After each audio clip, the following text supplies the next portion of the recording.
The following is an excerpt from the new blockbuster, Plum Lucky, by Janet Evanovich.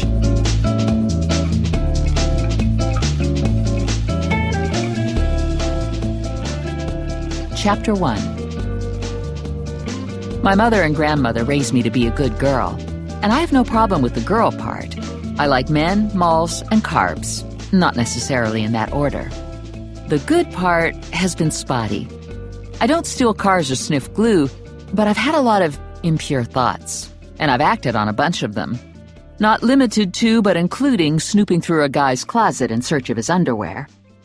On the surface, this doesn't sound like a majorly hot experience, but this was no ordinary guy, and I couldn't find any underwear. My mother and my Grandma Mazur are really good. They pray every day and regularly go to church. I have good intentions, but religion for me is like tennis. I play an excellent mental game, and in my mind's eye, I look terrific in the little white skirt. But the reality is, I never actually get onto the court. It's usually when I'm in the shower that I think of things spiritual and mystical and wonder about the unknown, like, is there life after death? And just what exactly is collagen? And suppose Wonder Woman actually exists? If she was discreet, you might not know, right? Today is St. Patrick's Day. And when I was in the shower this morning, my thoughts were about luck. How does it work? Why are some people flat out lucky and others not so lucky? Virgil said, "Fortune favors the bold." Okay, so I read that on the stall door in the ladies' room of the multiplex last week, and I don't personally know Virgil, but I like his thinking. Still, there has to be something else going on besides being bold. Things we can't comprehend. My name is Stephanie Plum, and I try to leave the incomprehensible in the shower. Life is tough enough without walking around all day wondering why God invented cellulite. I'm a skip tracer for my cousin Vinny's bail bonds agency in Trenton, New Jersey, and I spend my day hunting felons who are hiding in attics. It was a little after 9 a.m., and I was on the sidewalk in front of the bonds office with my sidekick Lula. "You're a holiday shirker," Lula said. "Every time a holiday comes up, you don't do your part. Here it is St. Patrick's Day, and you don't have no green on you. You're lucky there's no holiday police because they'd haul your bony behind off to the shirker's dungeon." "I don't own anything green." Okay, an olive drab t-shirt, but it was dirty. "I own lots of green. I look good in it," Lula said. "But then I look good in all colors. Maybe not brown on account of it blends with my skin tone. Brown's too much of a good thing on me." Lula's borderline too much of a good thing in lots of ways. It isn't exactly that Lula is fat. It's more that she's too short for her weight, and her clothes are too small for the volume of flesh she carries. Her attitude is Jersey times 10, and today her hair was candy apple red. She was packed into shamrock green animal print stretch pants, a matching green sequin-encrusted stretchy top, and spike-heeled dark green suede ankle boots. Lula was a hooker before she took the job at the bonds office, and I was guessing this outfit was left over from the St. Patrick's Day fantasy collection. Truth is, I sometimes feel a little boring and incredibly pale when I'm with Lula. I'm of Hungarian and Italian descent, and my complexion is more Eastern European than Mediterranean. I have shoulder-length, unexceptional curly brown hair, blue eyes, and a nice nose that I inherited from the Mazur side of the family. I was in my usual jeans and sneakers and long-sleeve t-shirt that carried the Rangers hockey team logo. The temperature was in the 50s, and Lula and I were bundled into hooded sweatshirts. Lula's sweatshirt said, "Kiss me, I'm pretending I'm Irish," and mine was gray with a small chocolate ice cream stain on the cuff. Lula and I were on our way to get a Lucky Clucky shake at Cluck in a Bucket, and Lula was rooting through her purse trying to find her car keys. "I know I got those keys in here somewhere," Lula said, pulling stuff out of her purse, piling everything onto the hood of her car. Gum, lip balm, stun gun, cell phone, a .40 caliber nickel-plated Glock, Tic Tacs, a can of mace, a personal mood candle, a flashlight, handcuffs, a screwdriver, nail polish, the pearl-handled Derringer she got as a Valentine's Day present from her honey Tank, a musical bottle opener, a roll of toilet paper, Rolaids. "A screwdriver?" I asked her. "You never know when you'll need one. You'd be surprised what you could do with a screwdriver. I got extra-strength cherry-scented condoms in here, too. 'Cause you never know when Tank might be needing some emergency quality time." Lula found her key, we piled into her red Firebird, and she motored away from the curb. She turned off Hamilton Avenue onto Columbus Avenue. and we both gaped at the gray-haired, wiry little old lady half a block away. The woman was dressed in white tennis shoes, bright green stretch pants, and a gray wool jacket. She had a white bakery bag in one hand and the strap to a large canvas duffel bag in the other, and she was struggling to drag the duffel bag down the sidewalk. Lula squinted through the windshield. "That's either Kermit the Frog or your granny." Grandma Mazur's lived with my parents ever since my Grandpa Harry went to the big trans-fat farm in the sky. Grandma was a closet-free spirit for the first 70 years of her life. She kicked the door open when my grandpa died, and now nobody can get her back in. Personally, I think she's great, but then I don't have to live with her. A car wheeled around the corner and rocked to a stop alongside Grandma. "Don't look like there's anybody driving that car," Lula said. "I don't see no head." The driver's side door opened, and a little man jumped out. He was slim with curly, short-cropped gray hair, and he was wearing green slacks. "Look at that," Lula said.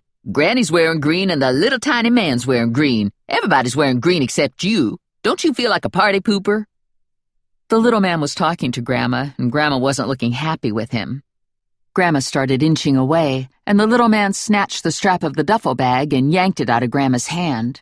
Grandma roundhoused the man on the side of the head with her big black purse, and he dropped to his knees. "She handles herself real good considering she's so old and rickety," Lula said. Grandma hit the little man again. He grabbed her, and the two of them went down to the ground, locked together, rolling around, kicking and slapping. I wrenched the door open, swung out of the Firebird, and waded into the mix. I pulled the little man off Grandma and held him at arm's length. He squirmed and grunted and flailed his arms. "Let me go," he yelled, his voice pinched from the exertion. "Do you have any idea who I am?" "Are you okay?" I asked Grandma. "Of course I'm okay," Grandma said. "I was winning, too. Didn't it look like I was winning?" Lula clattered over in her high-heeled boots, got Grandma under the armpits, and hoisted her to her feet. "When I grow up, I want to be just like you," Lula said to Grandma. I swung my attention back to the little man, but he was gone. His car door slammed shut, the engine caught, and the car sped down the street. "Sneaky little bugger," Lula said. "One minute you had a hold of him, and the next thing he's driving away." "He wanted my bag," Grandma said. "Can you imagine? He said it was his, so I asked him to prove it, and that's when he tried to run off with it." I looked down at the bag. "What's in it?" "None of your beeswax." "What's in the bakery bag?" "Jelly donuts." "I wouldn't mind a jelly donut," Lula said. "A jelly donut would go real good with a Lucky Clucky shake." "I love them shakes," Grandma said. "I'll share my donuts if you take me for a shake, but you gotta leave my duffel bag alone. No one's allowed to snoop in my duffel bag." "You don't got a body in there, do you?" Lula wanted to know. "I don't like carrying dead guys around in my Firebird. Messes with the feng shui." "I couldn't fit a body in here," Grandma said. "It's too little for a body." "It could be a leprechaun body," Lula said. "It's St. Patrick's Day. If you bagged a leprechaun, you could make him take you to his pot of gold." "I don't know. I hear you gotta be careful of them leprechauns. I hear they're tricky," Grandma said. "Anyways, I haven't got a leprechaun." The day after St. Patrick's Day, I woke up next to Joe Morelli, my almost always boyfriend. Morelli's a Trenton cop, and he makes me look like an amateur when it comes to the impure thoughts. Not that he's kinky or weird, more that he's frighteningly healthy. He has wavy black hair, expressive brown eyes, a perpetual 5 o'clock shadow, an eagle tattoo from his Navy days, and a tightly muscled, entirely edible body. He's recently become moderately domesticated, having inherited a small house from his Aunt Rose.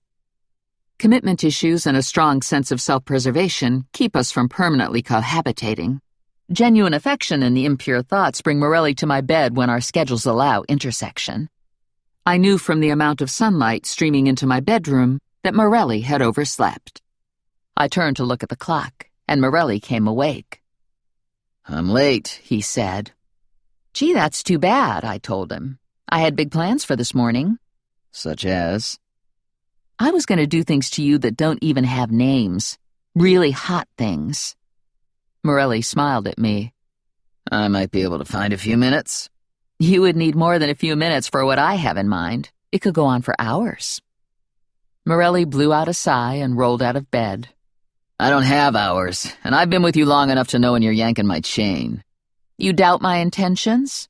Cupcake, my best shot at morning sex is to tackle you while you're still sleeping.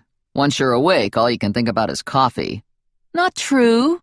Sometimes I thought about pancakes and donuts. Morelli's big orange, shaggy-haired dog climbed onto the bed and settled into the spot Morelli had vacated. I was supposed to be at a briefing 10 minutes ago, Morelli said.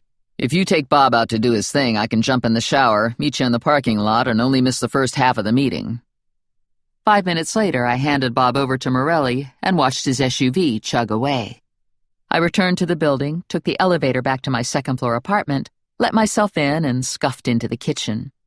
I started coffee brewing, and my phone rang. "Your grandmother is missing," my mother said. "She was gone when I got up this morning. She left a note that said she was hitting the open road. I don't know what that means." "Maybe she went to a diner with one of her friends, or maybe she walked up to the bakery." "It's been hours and she's not back, and I called all her friends. No one's seen her." Okay, so I had to admit it was a little worrisome, especially since she'd had the mysterious duffel bag yesterday and had been attacked by the little man in the green pants. Seemed far-fetched that there would be a connection, but the possibility made my stomach feel squishy. "This is your grandmother we're talking about," my mother said. "She could be on the side of the road hitchhiking a ride to Vegas. You find people, right? That's what you do for a living. Find your grandmother." "I'm a bounty hunter. I'm not a magician. I can't just conjure up Grandma." "You're all I've got," my mother said. "Come over and look for clues. I've got maple leaf sausages. I've got coffee cake and scrambled eggs." "Deal," I said. "Give me 10 minutes." I hung up, turned around, and bumped into a big guy. I shrieked and jumped back. "Chill," he said, reaching out for me, drawing me close for a friendly kiss on the top of the head. "You just about broke my eardrum. You need to learn to relax." "Diesel." "Yeah. Did you miss me?" "No." "That's a fib," he said. "Do I smell coffee?" Diesel drops into my life every now and then. Actually, this visit makes it only 3 times, but it seems like more. He's solid muscle, gorgeous and scruffy, and he smells like everything a woman wants: sex and fresh-baked cookies and a hint of Christmas. Okay, I know that's an odd combination, but it works for Diesel. Maybe because he's not entirely normal. But then, who is? He has unruly sandy blonde hair and assessing brown eyes. He smiles a lot, and he's pushy and rude and inexplicably charming. And he can do things ordinary men can't do. At least that's the story he tells. "What are you doing here?" I asked him. "I'm looking for someone. You don't mind if I hang out here for a couple days, do you?" "Yes." He glanced at my coat. "Are you going somewhere?" "I'm going to my mother's for breakfast." "I'm in." I blew out a sigh, grabbed my purse and car keys, and we trooped out of my apartment and down the hall. Mrs. Finley from 3D was already in the elevator when we entered. She sucked in some air and pressed herself against the wall. "It's okay," I said to her. "He's harmless." "Ha," Diesel said. Diesel was wearing an outfit that looked like it belonged in the street person edition of GQ. Jeans with a rip in the knee, dusty shit-kicker boots, a t-shirt advertising Corona beer, a ratty gray unzipped sweatshirt over the shirt. 2 days of beard. Hair that looked like he styled it with an egg beater. Not that I should judge. I wasn't exactly looking like a suburban sex goddess. My hair was uncombed, I had my feet shoved into Ugg knockoffs, and I had a winter coat buttoned over a pair of Morelli sweatpants and a flannel pajama top imprinted with duckies. We all scooted out of the elevator, and Diesel followed me to my car. I was driving a Chevy Monte Carlo clunker that I'd gotten on the cheap because it didn't go into reverse. "So, Mr. Magic," I said to Diesel, "what can you do with cars?" "I can drive them." "Can you fix them?" "I can change a tire." I filed that away in case I needed a tire changed, wrenched the door open, and rammed myself behind the wheel. My parents live in the Burg, short for the Chambersburg section of Trenton. Houses and aspirations are modest, but meals are large. My mother dumped a mess of scrambled eggs and over a pound of breakfast sausages onto Diesel's plate. "I got up this morning and she was gone," my mother said. "Poof!" Diesel didn't look too concerned. I was guessing in his world, poof and you're gone wasn't all that unusual. "Where did you find the note?" I asked my mother. On the kitchen table? I ate my last piece of sausage. Last time she disappeared, we found her camped out in line waiting to buy tickets to the Stones concert.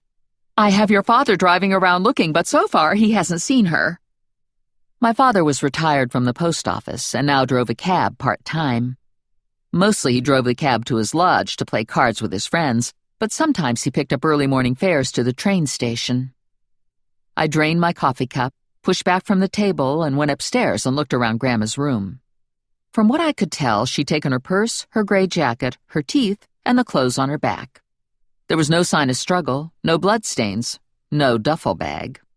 There was a brochure for Daffy's Hotel and Casino in Atlantic City on her nightstand.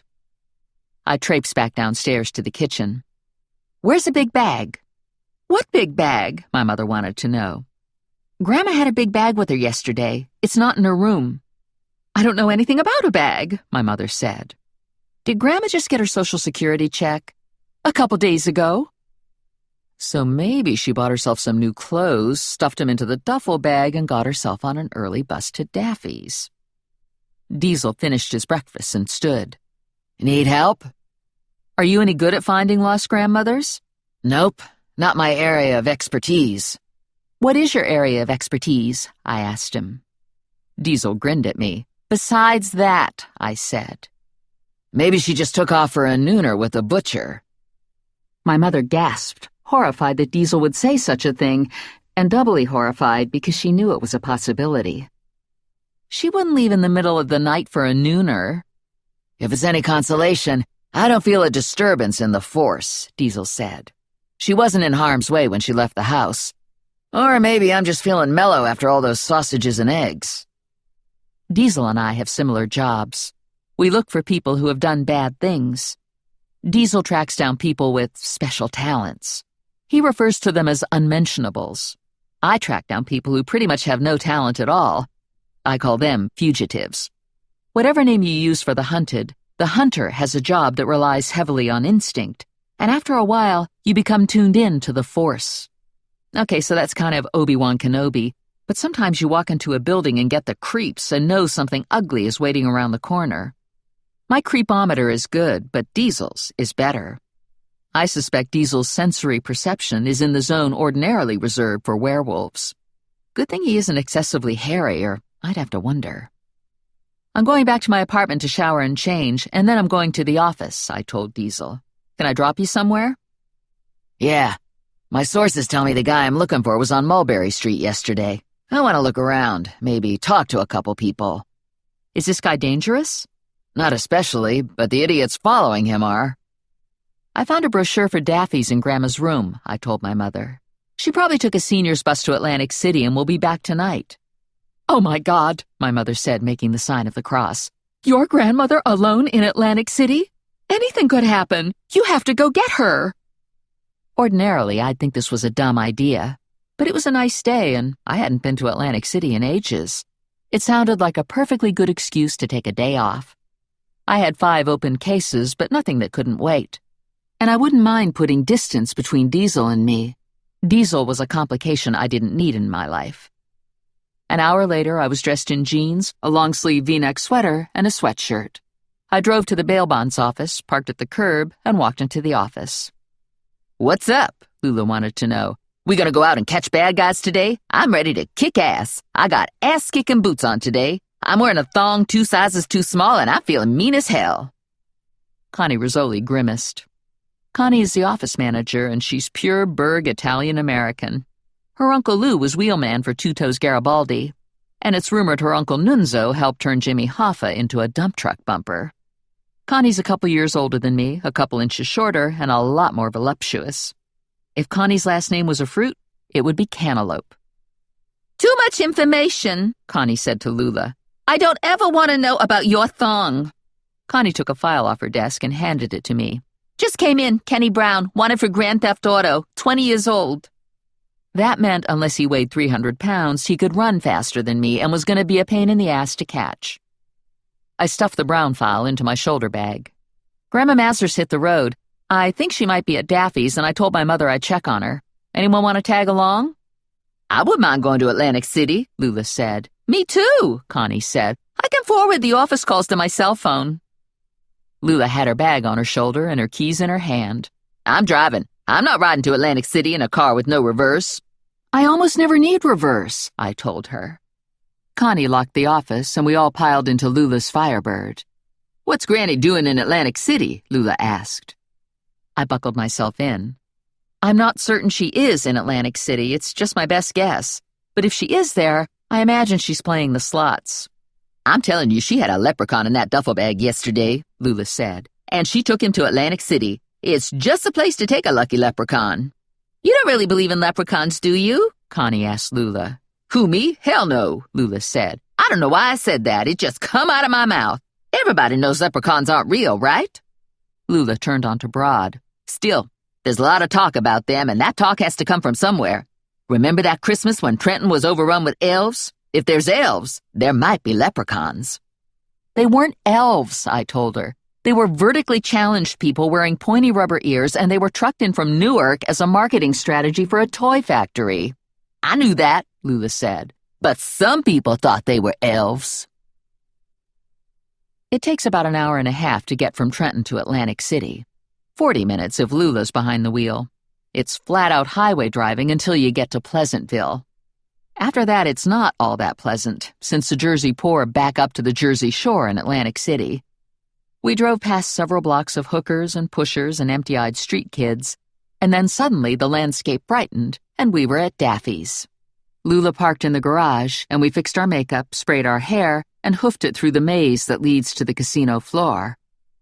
"It's going to be hard to spot Grandma Mazur," Connie said. "This place is filled with old people. They bring 'em in by bus, give 'em a carton of cigarettes, a ticket to the lunch buffet, and show 'em how to stick their credit cards in the slot machines." "Yeah, people in Jersey know how to enjoy old age," Lula said. It was true. All over the country, we were warehousing old people in nursing homes, feeding them Jell-O. And in Jersey, we were busing them into casinos. Dementia and heart disease didn't slow you down in Jersey. "You could probably order dialysis off the room service menu here," Lula said.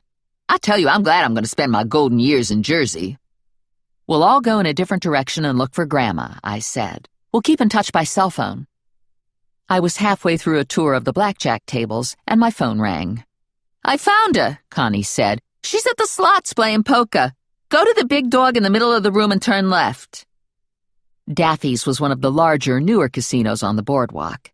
In a misguided effort to out-theme Caesars, the conglomerate owners had chosen to design the casino after the chairman's 10-year-old beagle, Daffy. There was a Daffy Doodle bar and a Daffy Delicious restaurant and Daffy paw prints on the purple and gold carpet. The crowning glory was a 20-foot, 2-ton bronze Daffy that shot laser beams out of its eyes and barked on the hour and was located dead center in the main casino. I turned left at the big bronze Daffy and found Grandma hunched on her stool in front of a double bonus video poker machine, concentrating on the combinations. Bells were dinging, lights were flashing, and Grandma kept hitting the play button. Randy Briggs was standing behind Grandma. He was clutching the duffel bag to his chest, alternately looking around the room and watching Grandma play. Briggs is a 40-something computer geek with thinning sandy blonde hair, cynical brown eyes, and all the charm of Attila the Hun.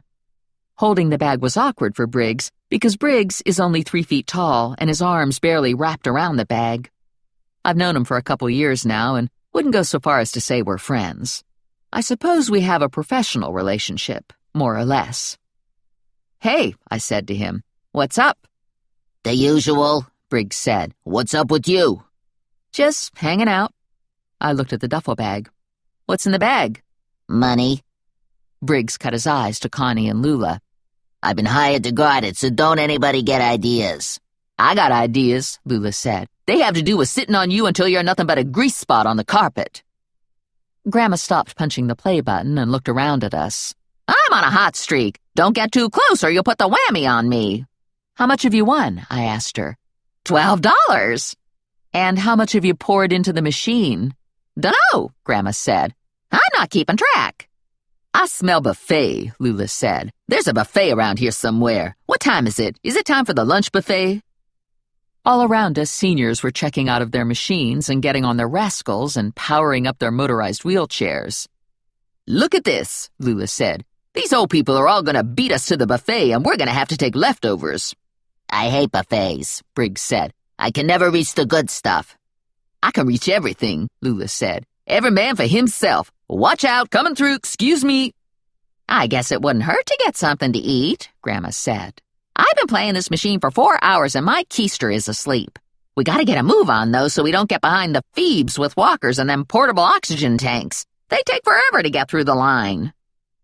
The buffet was held in the Bowser room. We bought our tickets, loaded our plates, and sat down. "No offense," I said to Briggs, "but you seem like an odd choice to guard the money." Briggs dug into a pile of shrimp. "What's that supposed to mean? You think I'm not honest? You think I can't be trusted with the money?" "I think you're not tall." "Yeah, but I'm mean and ferocious. I'm like a wolverine." "I want to know more about the money," I said to Grandma. "Where did you get the money?" "I found it, fair and square." "How much money are we talking about?" "I don't know exactly. I kept losing my place when I was counting, but I figure it's close to $1 million. Everyone stopped eating and looked at Grandma. "Did you report it to the police?" I asked her. "I thought about it, but I decided it wasn't police business. I came out of the bakery and I saw a rainbow. And I was walking home looking at the rainbow and I fell over the bag with the money in it." "And?" "And it was St. Patrick's Day. Everybody knows if you find a pot of gold at the end of a rainbow on St. Patrick's Day, it's yours." "That's true," Lula said. "She's got a point. I always wanted to see the country, so I took some of the money and I bought myself an RV," Grandma said. "And this here's my first stop." "You can't drive," I said to Grandma. "Your license was revoked." "That's why I hired Randy," Grandma said. "I got a real good deal on the RV because it used to be owned by a little person. The driver's seat is all set up. Soon as I saw it, I thought of Randy. I remembered when you two were on that case with the elves." "They weren't elves," I told Grandma. "They were little people trucked in from Newark, and you can't keep this much money." "I'm not keeping it," Grandma said. "I'm spending it." "There are rules. You have to report it, and then wait a certain amount of time before it becomes yours, and you probably have to pay taxes." I couldn't believe I was saying all this. I sounded like my mother. "That doesn't apply here," Grandma said. "This is lucky money." "Guess that's why you won the $12, Lula said. "You should take some money," Grandma said. "I got plenty."